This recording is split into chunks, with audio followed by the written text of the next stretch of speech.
الحمد لله رب العالمين، نحمده ونستعينه ونستغفره ونستهديه، ونعوذ بالله من شرور أنفسنا ومن سيئات أعمالنا. من يهده الله فلا مضل له، ومن يضلل فلن تجد له وليا مرشدا. ونشهد أن لا إله إلا الله وحده لا شريك له. نشهدك يا ربنا ونشهد ملائكتك وحملة عرشك أنك أنت الله الواحد الحق، أنت الحق وقولك حق ولقاؤك حق، والجنة حق والنار حق والنبيون حق والصراط حق والساعة حق، وسيدنا محمد صلى الله عليه وسلم حق، وأن الساعة آتية لا ريب فيها، وأن الله يبعث من في القبور. ونشهد أن سيدنا ونبينا وحبيبنا محمدا عبد الله ورسوله وصفيه من خلقه وخليله، أدى الأمانة وبلغ الرسالة ونصح الأمة، وجاهد في الله حق جهاده حتى أتاه اليقين، وتركنا على المحجة البيضاء على الطريقة الواضحة الغراء، ليلها كنهارها لا يزيغ عنها إلا هالك.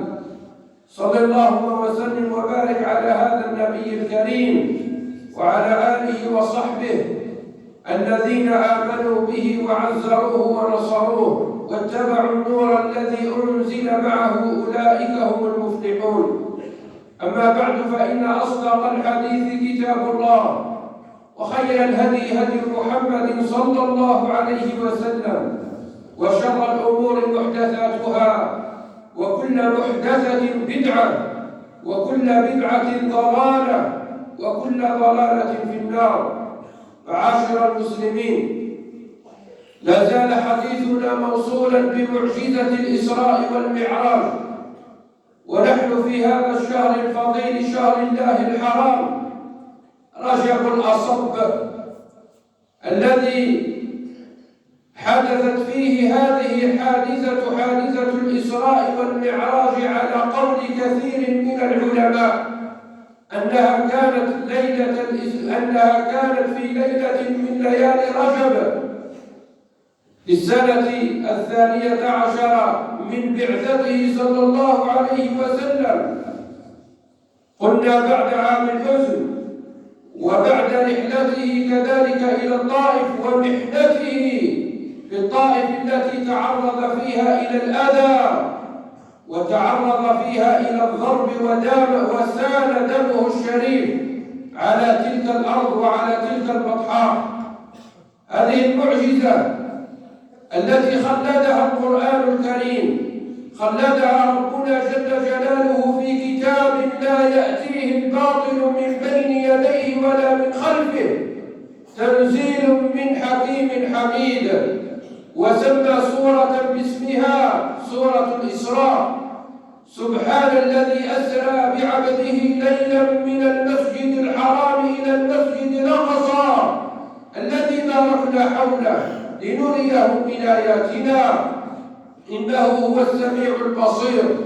لنريه من آياتنا، أي ليري الله عز وجل نبيه ما لا عين رأت ولا أذن سمعت ولا خطر على قلب بشر، ليري الحبيب حبيبه ملكوت السماوات والأرض، وليوصله إلى مكان لم يصل إليه قبله نبي مرسل ولا ملك مقرب. وخلدها كذلك في سورة النجم في آيات مباركات، يقول فيها جل جلاله: أفتمارونه على ما يرى ولقد رآه نزلة أخرى عند سدرة المنتهى عندها جنة المأوى إذ يغشى السدرة ما يغشى ما زاغ البصر وما طغى لقد رأى من آيات ربه الكبرى.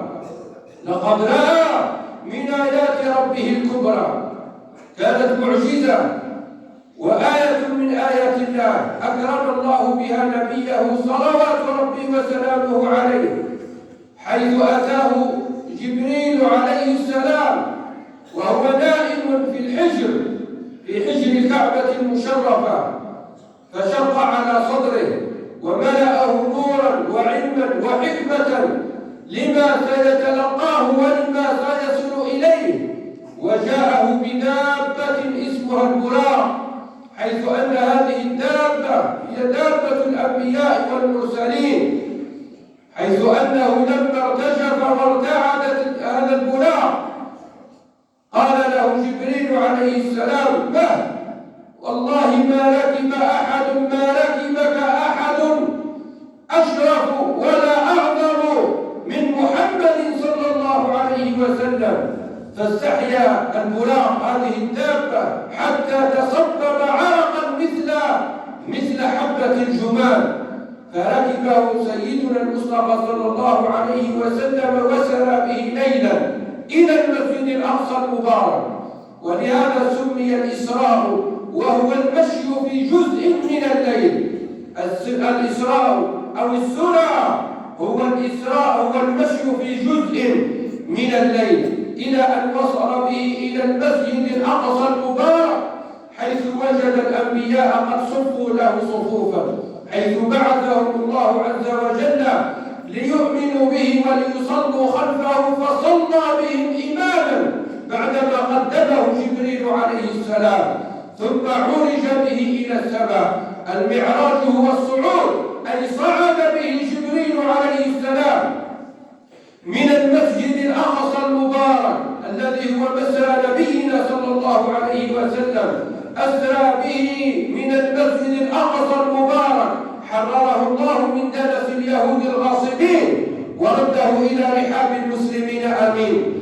فكان كان المسجد الأقصى نهاية الإسراء وبداية للمعراج، فعرج به وصعد به إلى السماء الدنيا، فاستفتح جبريل أي طلب أن يفتح له، لأن في كل سماء أمرها وفي كل سماء حراسها وحجابها حتى لا يخترقها الشياطين ولا تخترقها الجن. فاستفتح جبريل ففتح له، فقالوا: من معك يا جبريل؟ قال: معي محمد رسول الله. قالوا: أو قد أذن له؟ قال: نعم لقد أذن له، أي لا يفتحون إلا لمن يؤذن له. فأذن له ففتحت له سماء الدنيا، فإذا به يجد آدم أبو البشرية آدم عليه السلام، فيقول له آدم: مرحبا بالابن الصالح، ويسلم عليه ويرحب به: مرحبا بالابن الصالح والابن البار. ويتشرف سيدنا آدم عليه السلام بأنه من ذريته سيد الخلق وحبيب الحق صلى الله عليه وسلم، ثم يصعد به إلى السماء الثانية كذلك، فيستفتح فيؤذن له كذلك، فيسأل: من معك؟ فيقول: معي محمد صلى الله عليه وسلم. أو قد أذن له؟ لا. قال: نعم. ففتح له، فإذا به يجد إدريس، نبي الله إدريس الذي قال فيه ربنا جل جلاله: ورفعناه مكانا عليا. ورفعناه مكانا عليا، أي إدريس كان صديقا نبيا، ورفعناه مكانا عليا، فيرحب به كذلك ويسلم عليه، ثم يصعد به إلى السماء الثالثة. قال: فيستفتح فيفتح له، وإذا به يجد نبيان من أنبياء الله،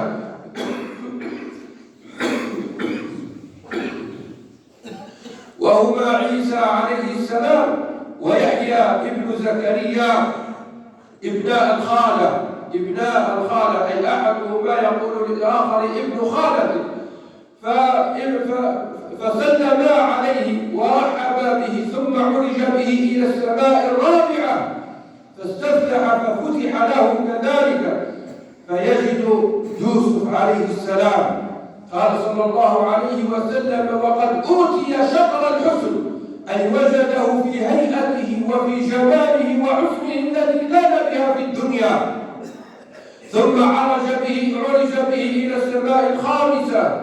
قال فاستفتح ففتح له. كذلك فيجد هارون عليه السلام فيرحب به كذلك ويسلم عليه.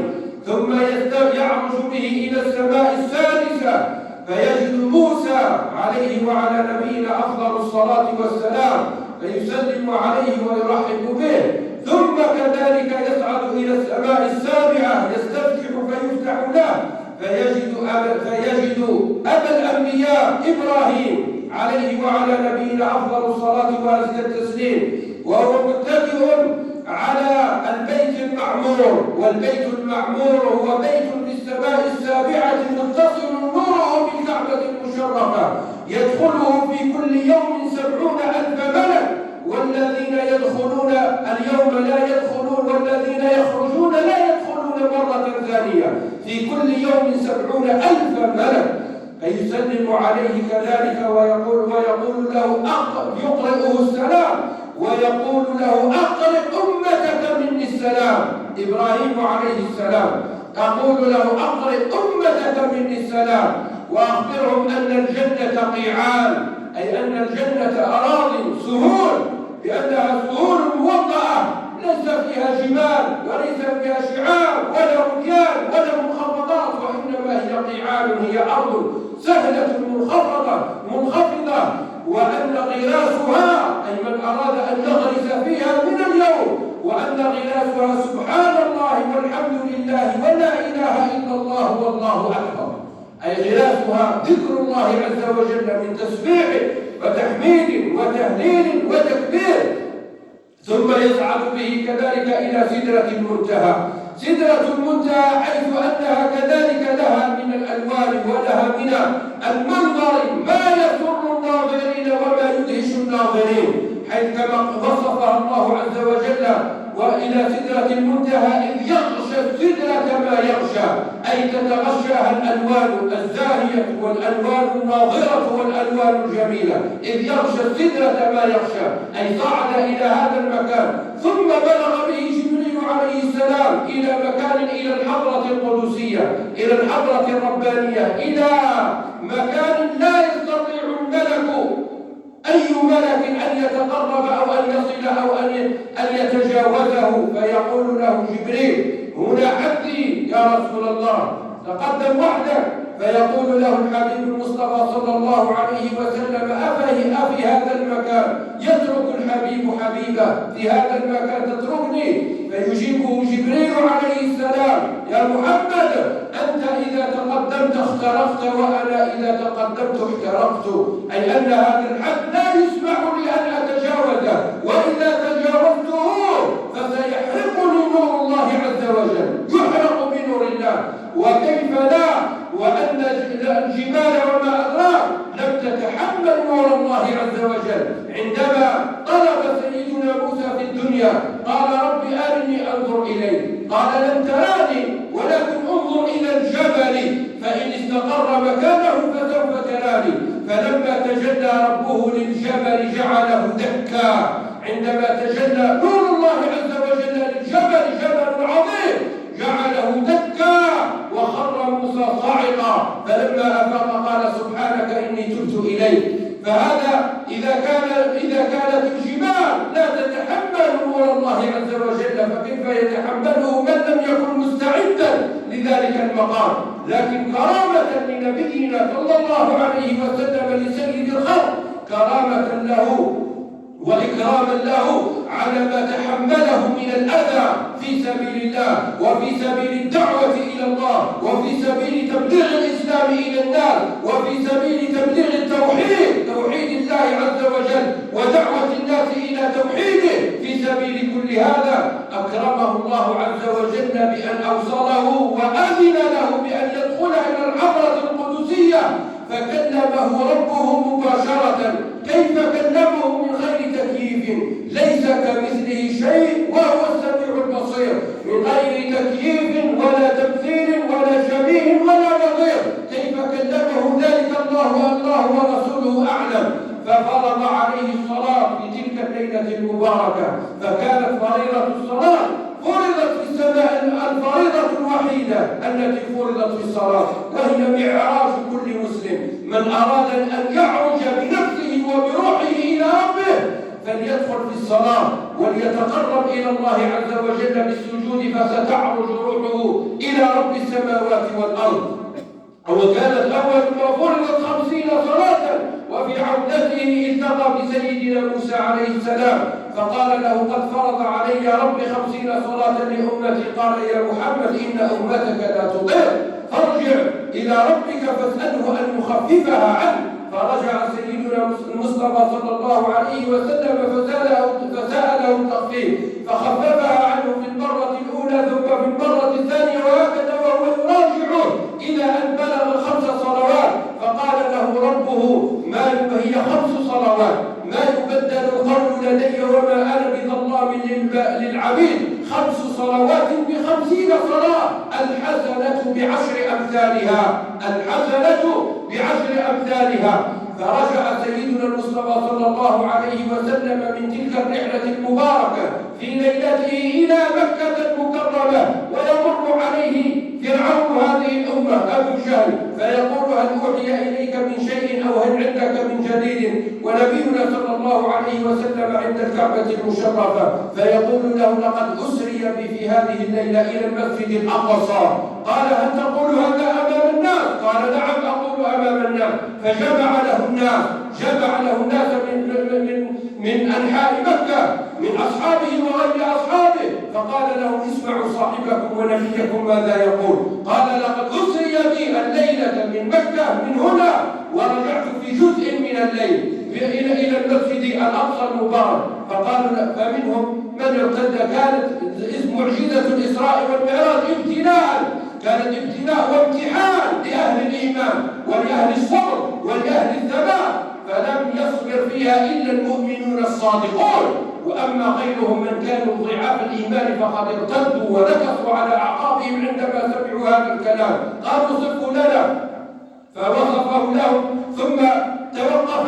فأراد الله عز وجل أن يكرمه بذلك. قال صلى الله عليه وسلم: فجلاه الله لي، أي أظهره لي، وكأنه ينظر إليهم في شاشة مكبرة، وكأنه وأخذ يصفه لهم مكانا وجدارا بكل تفاصيله، بل وأخبرهم حتى عن قوافلهم التجارية الموجودة في الطريق في تلك الليلة. قالوا: هناك قوافل تجارية وهناك قافلة هرب ند لها بعير، أي هرب له بعير، وإنه في مكان كذا وكذا، وستصل بعد 3 أيام. فكانت معجزة الإسراء والمعراج تثبيتا تمحيص وتثبيت المؤمنين. فعندما أخبر سيدنا أبو بكر الصديق رضي الله عنه قالوا له: انظر صاحبك ماذا يقول، كأنه أسري به في جزء من الليل. ماذا يجيبهم سيدنا أبو بكر الصديق مباشرة من غير تردد ولا نظر ولا تفكير: إن كان قال فقد صدق، فإني أصدقه بأبعد من هذا، أصدقه في خبر السماء يأتيه في لحظة، أفلا أصدقه في هذا؟ فسمي الصديق صديقا من ذلك اليوم. وصلى الله وسلم وبارك على سيدنا محمد وعلى آله وصحبه أجمعين. أقول قولي هذا وأستغفر الله العظيم لي ولكم ولجميع المسلمين من كل ذنب فاستغفروه إنه هو الغفور الرحيم.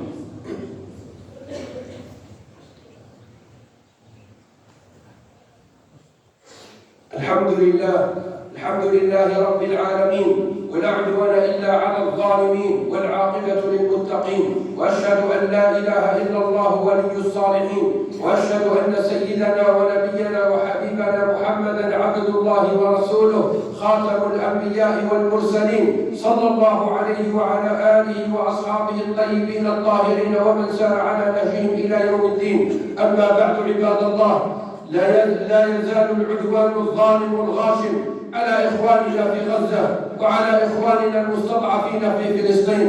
لا يزال هذا العدوان الغاشم الظالم من طرف العالم الظالم، من طرف الطغاة، من طرف الدول المستكبرة والدول الظالمة من أمريكا وألمانيا وبريطانيا وإيطاليا وفرنسا وغيرهم من الحلفاء والهندوس الذين تكالبوا وتعاونوا على ثلة وعلى طائفة صغيرة من المسلمين، ليس إلا أنهم قالوا ربنا الله، وإلا أنهم قاموا في وجه الظلم والطغيان، وأنهم رفضوا الاستعمار ورفضوا الاحتلال، وأنهم دافعوا على مقدساتهم، قاموا دفاعا عن مقدساتهم، وقاموا وصاروا دفاعا عن حرماتهم ودفاعا عن دمائهم وعن شرفهم وعن شرف هذه الأمة بأكملها. ولكن للأسف لا زلنا نرى هذا التخاذل العربي والإسلامي، لا نزال نرى هذا الخذلان، والله المستعان. فقد خذلهم القريب والبعيد، خذلهم إخوانهم، خذلهم أقرب الناس إليهم، بل أكبر من ذلك قد تآمروا عليهم وتحالفوا مع الأعداء ضد إخوانهم، تحالفوا مع قوى الشر، تحالفوا مع الصهاينة، تحالفوا مع الصليبيين أعداء الله وأعداء الأمة، وتآمروا على إخوانهم. لماذا؟ يريدون القضاء على المقاومة الإسلامية، يريدون القضاء على كل شيء اسمه جهاد في سبيل الله، يريدون القضاء على كل شيء يدافع عن شرف الأمة وعن كرمها، لأن هؤلاء الأنظمة العربية لا شرف لها ولا مكانة لها، وخصوصا ما يقال ما تسمى بدولة الإمارات وما يسمى بمماليك الخليج الذين لا شرف لهم، لا قيمة لهم، لا مكانة لهم.